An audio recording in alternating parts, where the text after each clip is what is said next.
Hello, welcome to Neighbors and Friends. We have as our guest today Mary Kusner. It sounds with an SH, but it's spelled with just the S. And welcome, Mary. Thank you. Thank you, Elsie. Mary Kay.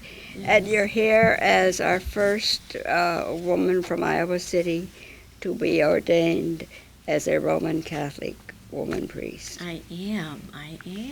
Thank you. It's a great privilege. I was privileged, I felt privileged to attend your ordination. And I was so happy to have you witness that. It was a glorious celebration. You had a number of priests. We did. Mostly Episcopal priests. But 3 Catholic priests who were not in clericals, so they were not. Because it was a risk. It was a risk for them. Mm-hmm. But they were in the congregation. Yes, and right. that I had just been told the night before that they were not coming out of fear. And so to have had them take courage and to show up was just such a thrill for me. Right. Yes. So in your effort to become ordained as a Roman Catholic priest, I imagine you've had people ask you why you didn't join a different denomination. Denomination. Very good question. For many years, I struggled with that issue. I think most especially when I was doing my training at Boston College. Many of my peers were leaving the church and becoming either Episcopalian or Lutheran, and they said, "Mary Kay, why are you staying?" And at that time, I think I was very idealistic and hopeful, and I said, "I want my presence to speak louder than my absence." So I stayed firm with that and found an avenue through chaplaincy where I could actually serve as a minister without being ordained. And that worked well for many, many years. And it was more recently that I again felt the urgency to seek ordination. And so this time I got very close to becoming Episcopalian and following that route towards ordination. Mm-hmm. But in the midst of that journey, I again felt that I was not being authentic. It just wasn't who I am. Right. And so when I discovered that Roman Catholic women priests had begun actually in 2002, but I did not find out about them till 2007, I knew immediately when I heard one of the women speak at a call to action conference. Uh-huh. So, yes. Right. And this group, I think, started before that. Yes. In Europe. Yes, on the Danube. They're known as the Danube 7. So 7 women, actually one from the U.S. who used a different name, again for fear of retribution, were ordained on the Danube so that no bishop could claim geographic, endorsement or non-endorsement of it. So by being on the Danube, they were free from any of those restrictions. Yes. So that was the beginning. And I understand that the male Roman Catholic bishop who gave the ordination has asked that his name not be given until he dies. Exactly. He currently is in good standing with the Vatican and wants to remain in good standing. And of course, if his name were revealed, he would certainly risk being ousted. So yes, it is sealed in a vault until his death. None of us know. Certain people know, but none of us know who he is. So. The Danube 7, for example. Exactly. Right. Those who were there with him. So yes. And then those women have gone on to ordain other priests and other bishops. That's right. So that was the beginning, and there are great stories of the origin, but from that has come forth across the world different groups. So in the U.S. there are 5 regions. So each of us, I'm in the Midwest region, each of us has been I've been recently ordained, so now I will become a mentor or a peer of those candidates who are applying. And we have 7 new candidates, so it's continuing to grow. So it's very exciting. Any candidates from Iowa City area? No, there was one who was very close, a good friend of mine, and so I'm continuing to try and honor her spiritual journey. It's not out of the question, but not right now. Not right now. Yes, so. But in doing my research for the program, and I have you on here, I ran across an article that said a Secretary General in Belgium had written a lengthy letter to the Pope and said, "Dear Sir, we are short on priests all over Europe. Right. Our churches are basically empty, and we need the life-giving strength that we could get, ordain women." Yes, yes. And you know the response to that. Yes. And so I think that's one of the reasons we have continued to move forward. We have felt that the hierarchy, with the Pope at the helm, have become detached from the needs of those in the pews. And I had a priest friend recently talk to me, in our diocese here, there have been these planning meetings, and the bishop is gathering people to try and plan, because there will be, I don't know the numbers, but there will be a huge loss of priests to retirement in next year and years to come. And so rather than opening the issue of ordaining women, they're talking how will they cover the churches. And the priest used the analogy, he said it's like playing musical chairs on the Titanic. And I thought, how apt an analogy.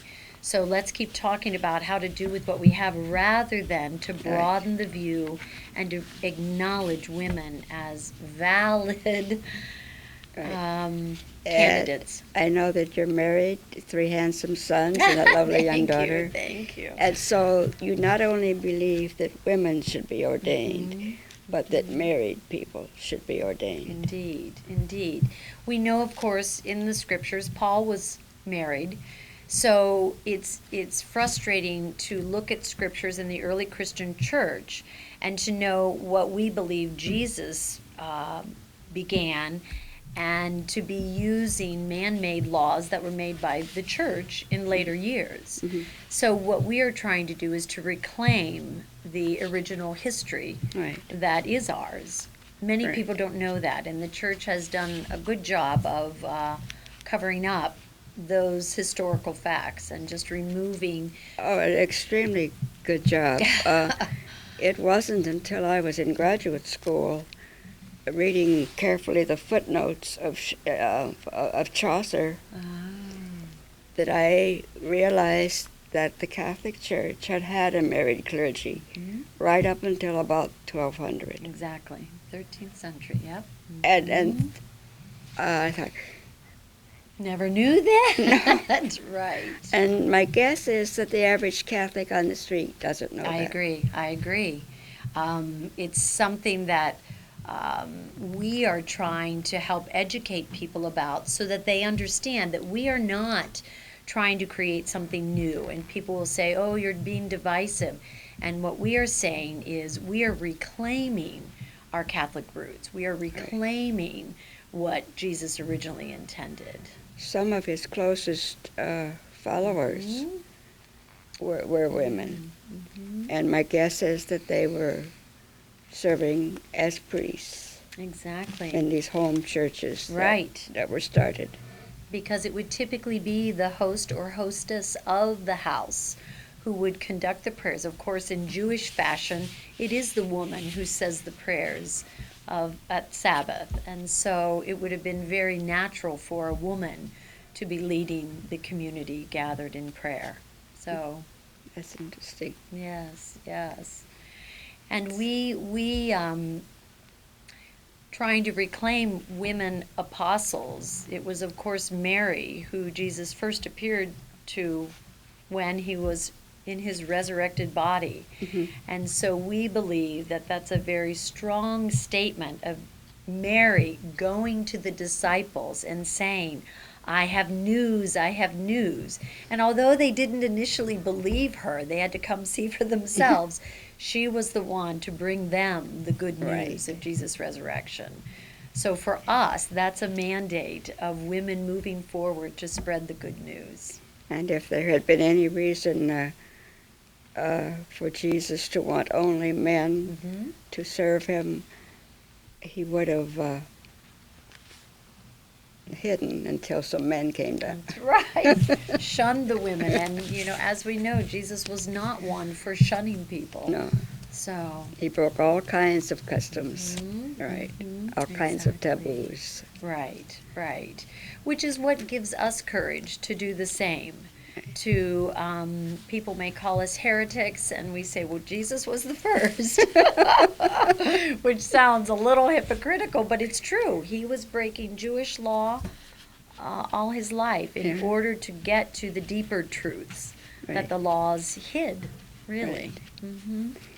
And I remember that he said at one point, there are other truths I have to reveal to you, Yes. for which I'm sending the Holy Spirit. Mm-hmm. Mm-hmm. And people who don't think that we can have change in our church Right, right. somehow think God is dead and never spoke again after that. Right, right. Rather than a living, breathing spirit that works through all of us. And so what grieves me is that the hierarchy is not seeing what to me seem obvious signs, just as you spoke of. The pews are empty. People are hungering for Eucharist and for priests to come meet their needs and feed them and to build up the community. Mhm. It's not just about the priest, but there is a need for someone to help facilitate the community in service to others, certainly in Eucharist. But I fear that the church will have to, in some ways, come to an end as we know it. And then something perhaps can rise up. And we're hoping that we're that phoenix rising from the ashes of a dying church Mhm. to help not just renew it, but expand it and bring it to its true purpose. And in regard to the Holy Spirit continuing to bring information, I understand that the women priest movement is another break from the traditional Mhm. hierarchy policy. You state that gays and lesbians are totally welcome. Welcome at the table, indeed, indeed. I think one of the, I could go so far as to call it a sin, but it was certainly a serious wrongdoing in I believe it was 97, when gays and lesbians were called objectively disordered. I just think there is not a more pejorative term, and what that caused was not only outrage for those with that sexual orientation, but their parents. Mhm. Here their children who they knew were moving into adulthood and claiming their sexual orientation were being called objectively disordered. Right. So I think there is a large number of two generations. The generations who are directly shunned. And, what's challenging for me is the church will say, oh, we welcome gays and lesbians, but. And as Right. you know, whenever you use the word but, it negates what you have said before. And for me, you can't be speaking honestly that you welcome them when you Right. only go so far. Right. Yeah. It's pains me to know it, but my own denomination. Now I grew up Methodist Episcopal, Okay. and when I met a man from Panama in college, Mhm. and agreed to marry him. I converted to the Roman Catholic Church. I said to Father Bohr, do I need to be baptized? Oh, no, he said. Right. You have a valid baptism. Mm-hmm. Well, at any rate, I needed to divorce my husband because, in the first place, I'm not heterosexual. Mm-hmm. It wasn't fair to me, and it wasn't fair to him. Mm-hmm. And so I attend the United Methodist Church Okay. again. Uh-huh. But it pains me deeply because their banner is open hearts, open minds, open doors. Mm-hmm. And it is an outright lie.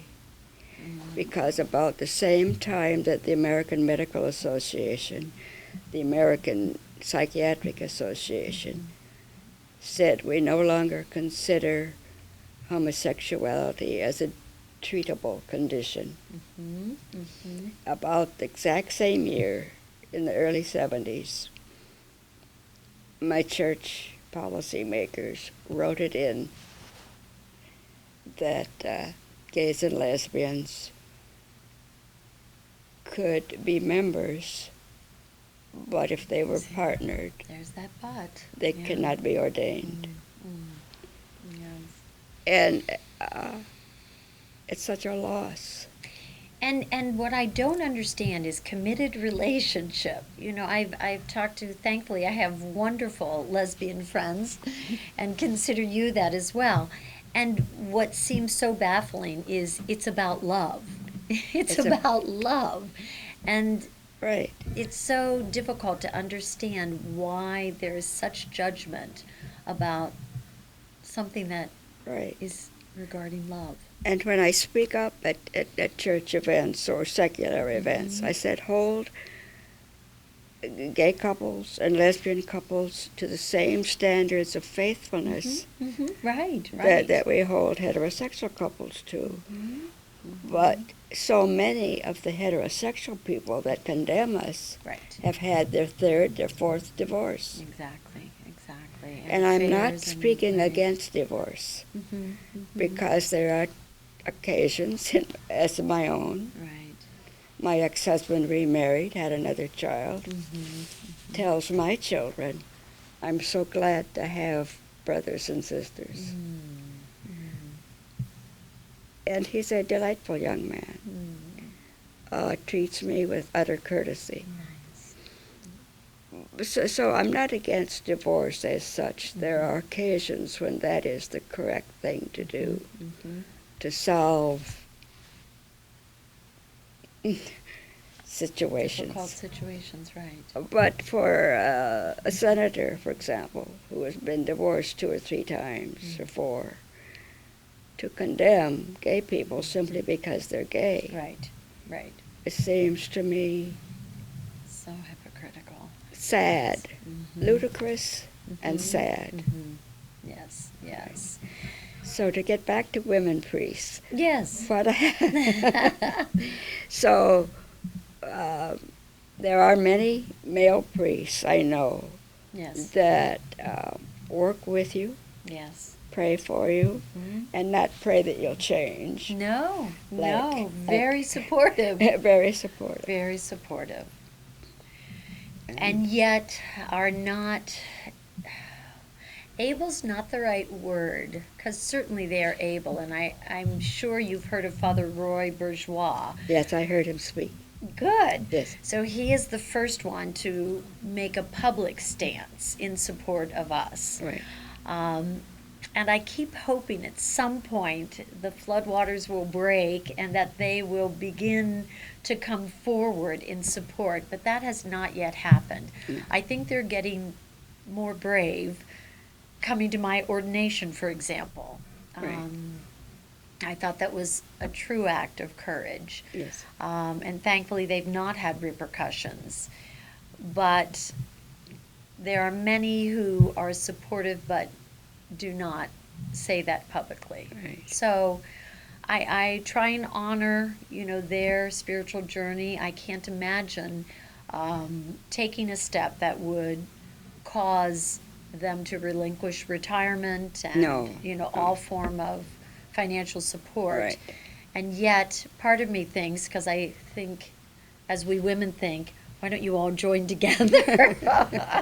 And, then it would be a different story. So I Right. want them to think outside the box. But Right. If they stood up as a group, that's right. the Vatican could hardly excommunicate them All of them. That's my idea. But Weird. and Again, let's go back to marriage. mm, The Pope, in his I was going to say wisdom, but that's not the right word, we could do the quotes. has told the Episcopal people Yes. that if you don't like the Yeah. forward movement of having women and gay people bishops, ordained, Yes. Mhm. you can come join us, Yes. and you can stay married. Right. Why? And he's told that to Lutherans too, I think. I'm not sure, but hasn't there been a revolt on the part of male Roman Catholic priests? In terms of Well, if the Pope Well- can accept married ex-episcopals, And- why can't he accept married Roman Catholics? right, the logic gets very muddied, and I think certainly there has to be frustration for Catholic priests who have maintained celibacy and remained loyal to what they originally vowed to their church, to then see this door opening. And I can't explain the logic of that because it doesn't seem to make sense. And in fact, it seems in direct opposition to why they maintain the requirement of celibacy for their own priests. And again, that is a man-made law that we know was imposed in order to deal with the problem of inheritance. So having married clergy, of course, then you have heirs, sons, daughters. And so once the church realized that they were going to have to divvy up inheritance, celibacy was a very easy solution to that under the guise of and I remember being raised, the priests were put on a pedestal because they were shunning the physical and lifting up the spiritual. And of course, that was and dualism still is very much part of our idea of saintliness. But once people understand that it was a rule that was imposed for financial reasons, it shines a whole different light on it. And I'm not in any way belittling the commitment that priests have made to that vow of celibacy, but it grieves me to see that they've made a vow based on a historical reasoning that, again, has been very well hidden. Yes. When I lived in Panama, it was out in the rural area. Oh, uh-huh. And the priest had a son, and the whole town knew it. Really? And they knew the woman that he'd had the son with. Yeah. It was common knowledge. Amazing. That was his son. Amazing. And And it was just one of those things that was never... he never got punished for it. He never got... And we know that that has gone on here in the U.S. as well. Certainly, those who were even supported by the Pope, it has come to light. Their past fathered several children, and just tragic what the women and the children have suffered as a consequence. Once that came to light, all financial. So maybe we should get back to some of your experiences. Okay. I know that you were not ordained in a Roman Catholic church. It was in a Right. friendly Protestant church Yes, out on the edge of north edge of Right, Coralville. First Christian, yes. And now you meet? Now we are renting space from New Song Episcopal Church in Coralville, which we have had before this been meeting in homes. And what I love about that is, small faith communities, which is exactly what the early Christian churches were. So what's wonderful about New Song Episcopal is it's actually a house that was gutted, and inside it has not pews, it has chairs, but an altar. I mean, it looks very much like a church, but on the outside it's a house. And so I love that it's the blending of the two. Very simple, which is of course very much in keeping with what we believe. So that's our new digs, our new space as of August 1st. Okay. So I say Mass the first and third Sunday of every month. And our group is called Full Circle. So we have our own website, which is fullcircleic for iowacity.com. And so people can go to the website, they can read my sermon if they'd like, they can put a prayer request on that we will then lift up in liturgy. Yes, so it's quite exciting. All right. Well, we can put that website up. Okay. And also the website for the women, Roman Catholic women priests. Yes, great. And there are pages and pages of information on Google. Anybody that wants to Google it. Right. And on YouTube now, if they want to Google women priests, you will see many of the ordinations have been now put on YouTube. So beautiful liturgies of inclusion and celebration. Right. Yes. And you have a regional programs. The Midwest region? Yeah. Mm-hmm. So we meet every other year for retreat, and we do a once-a-month conference call. So we just, last Tuesday, we are all on the conference call, which is a bit challenging to have 14 women all on one conference call, but it's at least a way of us connecting and discussing issues on a monthly basis. Mm-hmm. So that's how and of course we email. There is a Yahoo chat list that all over from here in the U.S. and across the world, we can all be in touch with each other. So that can get a little bit overwhelming. So we try and list things that are important to the whole group and email each other individually when need be. So the internet has helped tremendously in keeping us in touch. And you were mentioning a blog. Bridget Mary. Bridget Mary is the bishop in the southern region. She's in Florida, and she is our guru for all things technical. So she has Bridget Mary's blogspot.com, and she keeps current. Everything that happens gets on her blog. So she is kind of our model for the rest of us who are still learning how to finagle all those technical things on the internet. Haven't started a blog, but you say your sermons are online. My sermons are online on our website. So I get websites. My boys will have to teach me about blogging. Yes. They are probably more savvy. Right. Yes, yes. The bishop that was here for your ordination. Yes, Tell us about her. So Regina Nicolosi is our Midwest bishop. She is, what's wonderful is she still maintains her German accent. So she married an Italian man, but her origin is German. So she's just a gentle, loving spirit. And I should mention that we are not continuing the hierarchical structure of the Roman Catholic Church. We are moving to circular structure.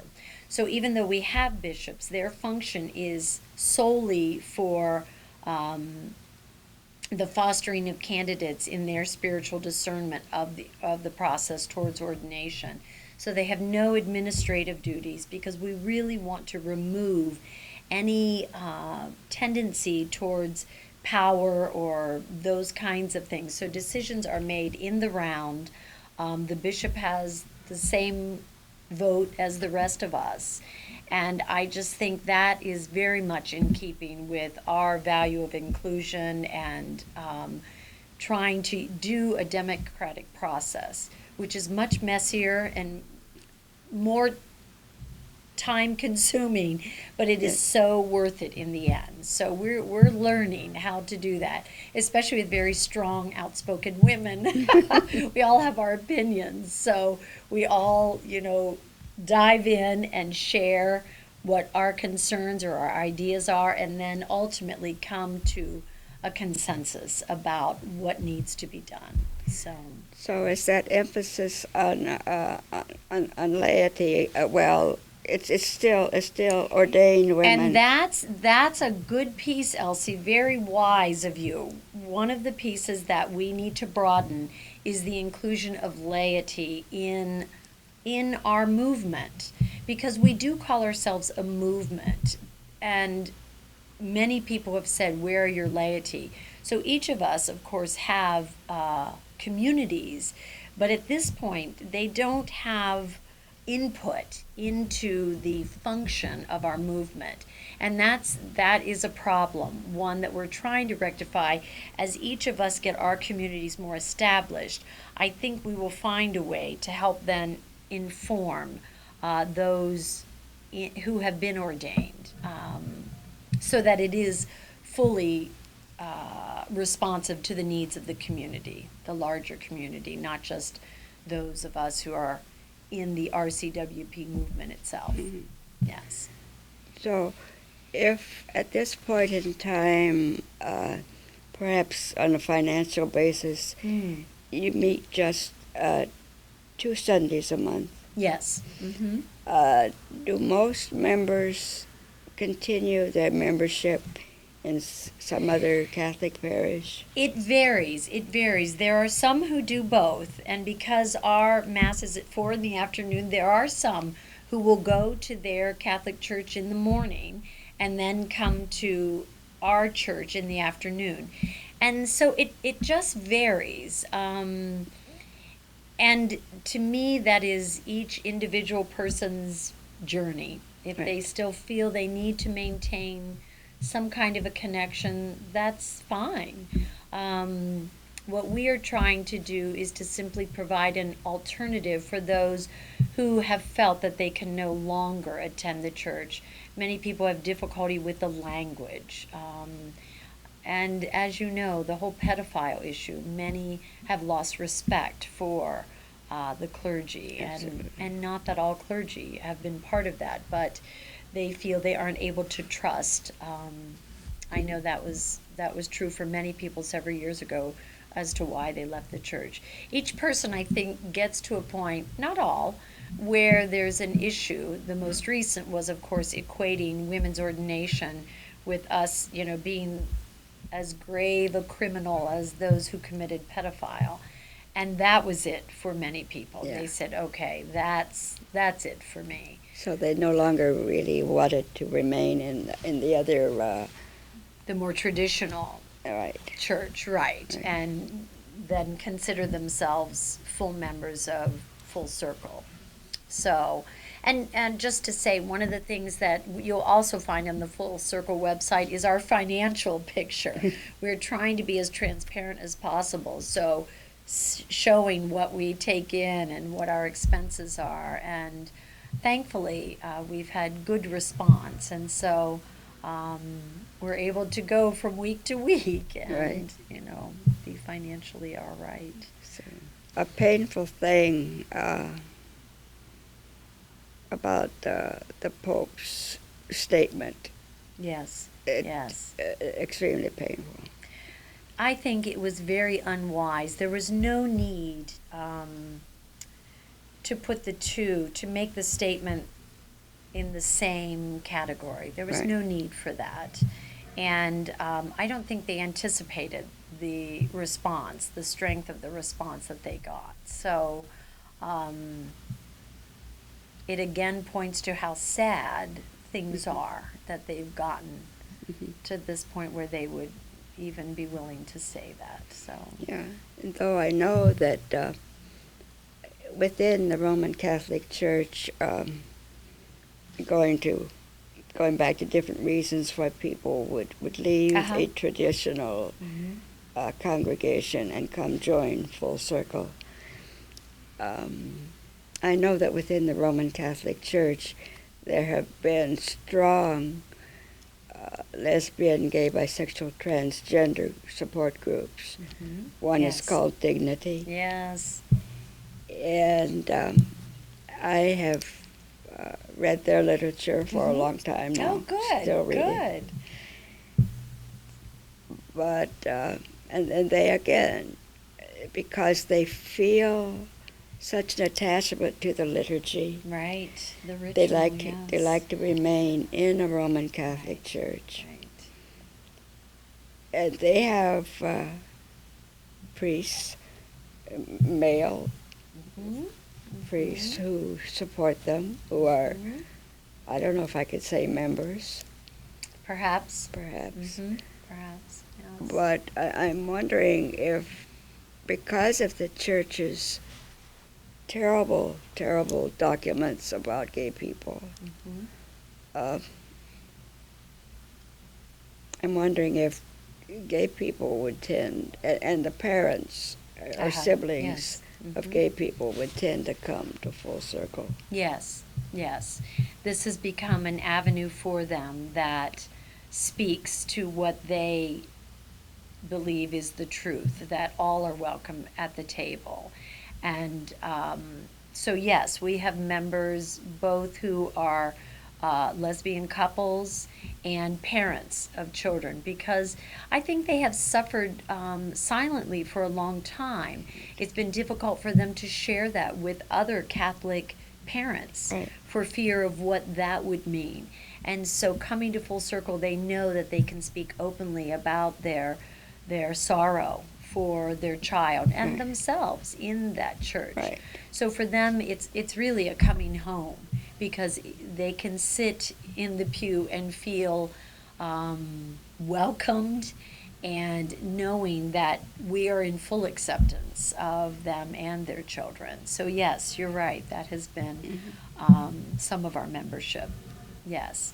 And I should mention that there is a group called Call to Action. Have you heard of Call to Action?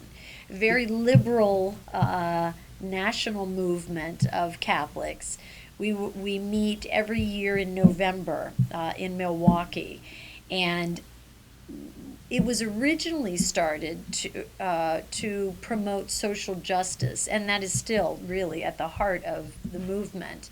But along with that has been support of gay and lesbian, transgender people, and women who they felt for a long time have needed to be ordained. So thankfully they have been a long-standing organization that is very supportive. I also should mention that Dignity has walked hand in hand with RCWP. We invite Dignity, a member of Dignity, to attend our ordinations, and that's always been a significant statement of how we differ from the traditional church. Do you have any members of Dignity here in Iowa City? We don't, and I'm not sure why. You know how things ebb and flow. I don't know if there ever was a local chapter, but we need to have one. And perhaps with the Roman Catholic women priests, there will be some energy to creating that. So this group again? Call to Action. Call to Action. Call to Action. CTA, yes. And there's also a group called Fortunate Families. Oh, and I don't know them as well. But those are for the parents. The parents, right. And again, I don't know if there are members here in Iowa City. I don't know either. Yeah, but I've seen their website. So, and I love that they see themselves as fortunate. And there's a New Ways Ministry. New Ways Ministry is another group out of the Catholic sorrow and grief of women, gay, lesbian, transgender people who have suffered. it's interesting that we find ourselves, and this is funny. When I went to a conference in Boston for work, I happened to meet a woman, and she was talking about coming out as a gay person and how difficult that was for her. She was raised Catholic. And I could relate so much with her, with my parents who are in strong opposition to what I'm doing. And we both started laughing. I said, so we've both come out of the closet. So I think it's wonderful that, of course, those of us who have been oppressed find a commonality in being able to claim who we are. Right. And what our lives need to be about. Right. So it was one of those eye-openers that I thought, oh, no wonder we get along so well. We can relate. Right. Yes. Oh. So there's and I think this group has come together under a coalition called Equally Blessed. Equally Blessed. I don't know Equally Blessed. Is that I just another say one? I spent a lot of time on the, You did good work. Teach me what you've learned.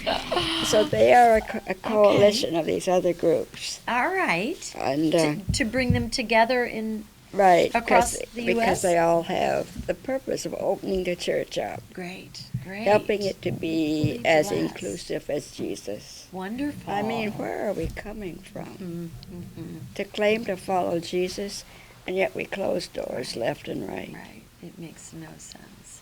And I think those of us who take our spirituality seriously, if we truly look to our truth and the spirit within, we know that Right.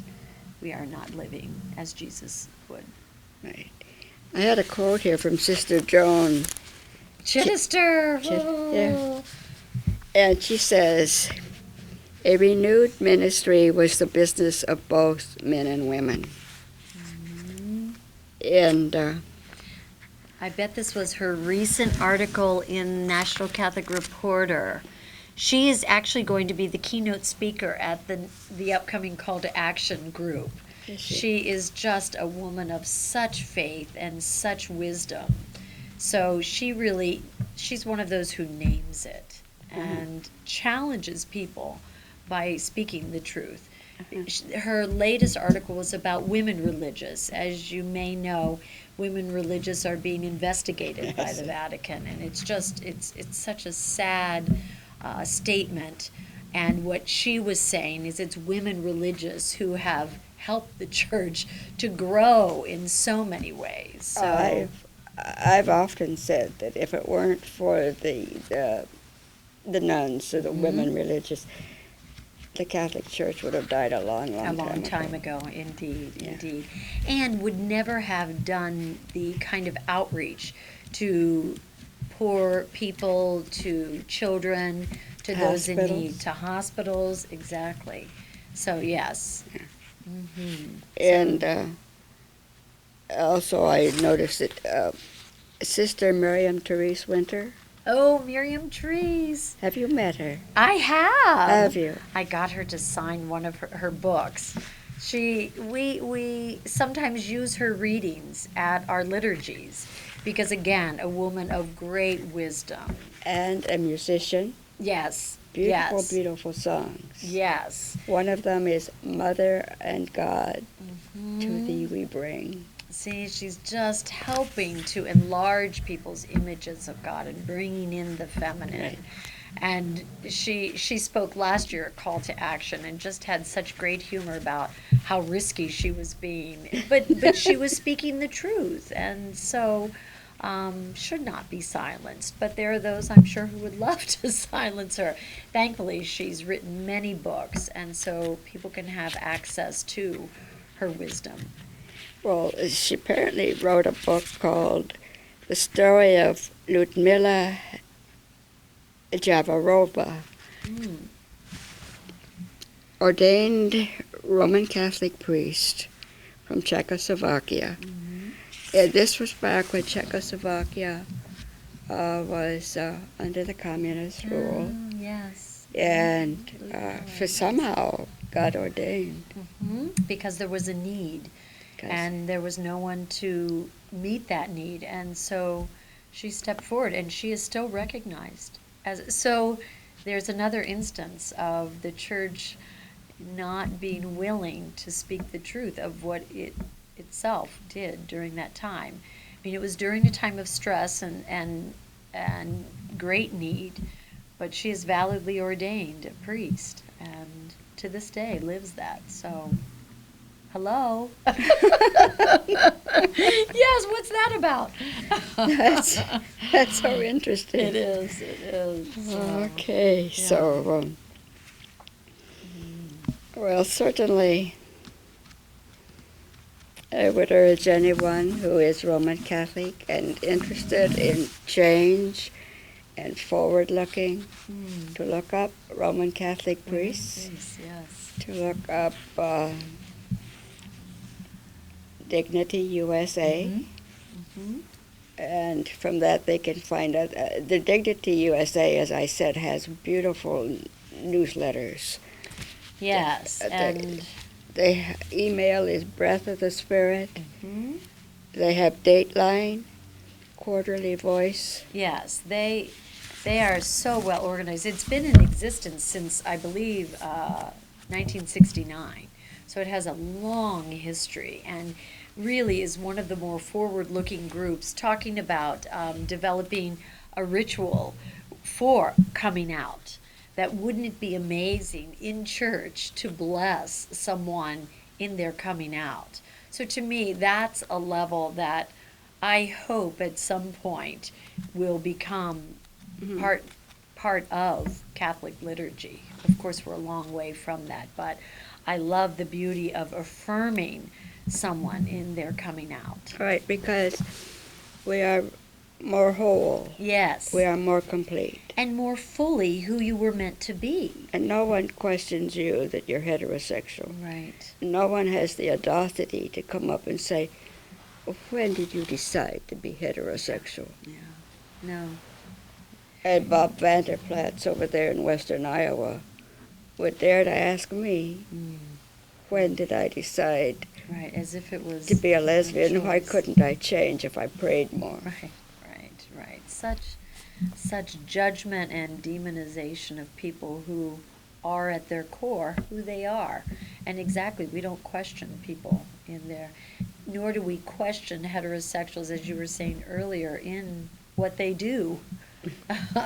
It's totally acceptable, and I just get so ashamed of how much gays and lesbians have had to endure, and in the name of the church. So as a group, you are a totally forward-looking group. Well, I believe that is where God is leading us, and thankfully people are at an age where they're taking more responsibility for their spirituality, and are really claiming that yes, we are all one. We pray to the same God. We should be worshiping and celebrating that rather than separating and limiting it. So it's exciting times. So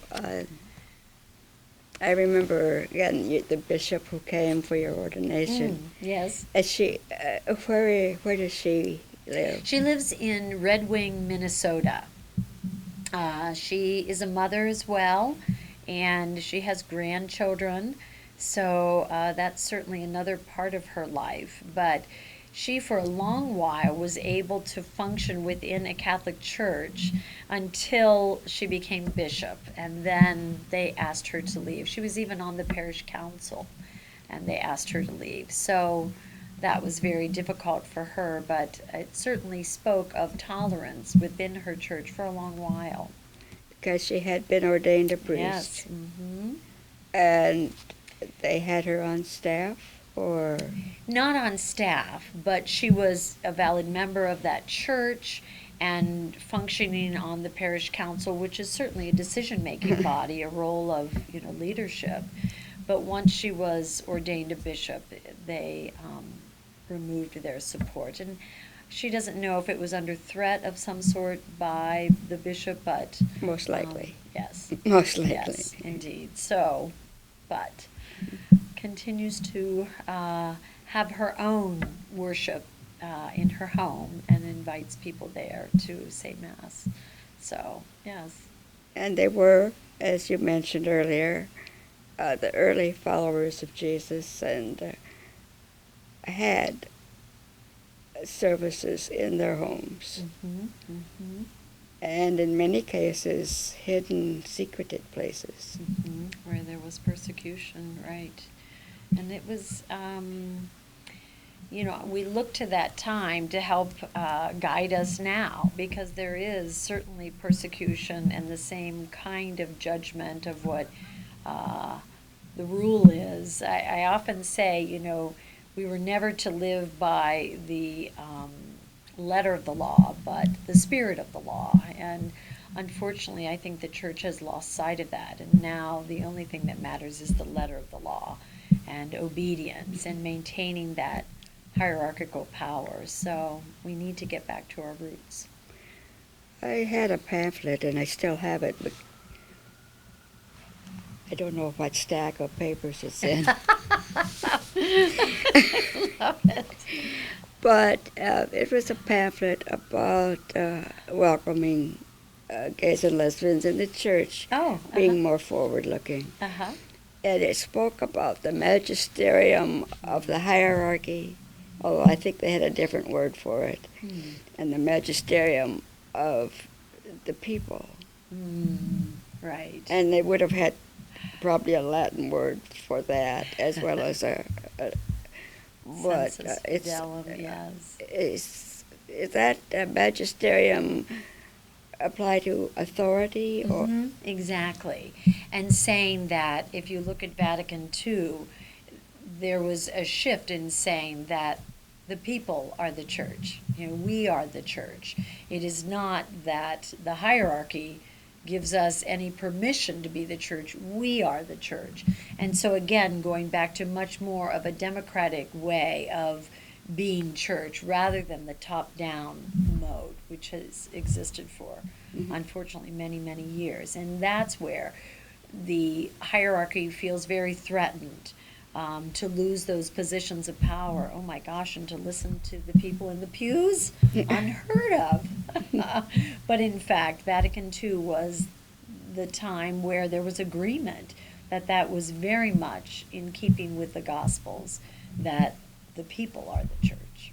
So we're trying to reclaim it, and I do have hope, maybe not in my lifetime, but in generations to come, that the truth will live itself out into the church.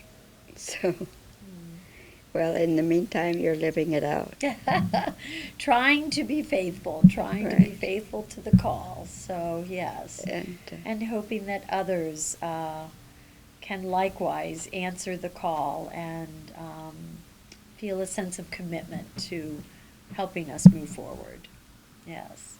Thank you for whatever you can do to promote, because I think, unfortunately, many people are just unaware of this movement, and are ready and willing to become part of it, but we need to get the word out. So I so appreciate you inviting me and helping to get the word out. Well, I know that there are people that, whatever denomination you want to name, no longer attend. And that people are looking for something that is, as I would say, more inclusive. That speaks to their heart, what they know to be true, and empowers them rather than judges and devalues them. And that's what good liturgy is about, affirming the worth and value of each person, so that when they come to church, they are fed. People do search and search. And thank you so much for coming. You're very welcome. Blessings, Elsie.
So there's a documentary coming out, and it is called Pink Smoke Over the Vatican. And we are very excited because it is about the Roman Catholic women priest movement.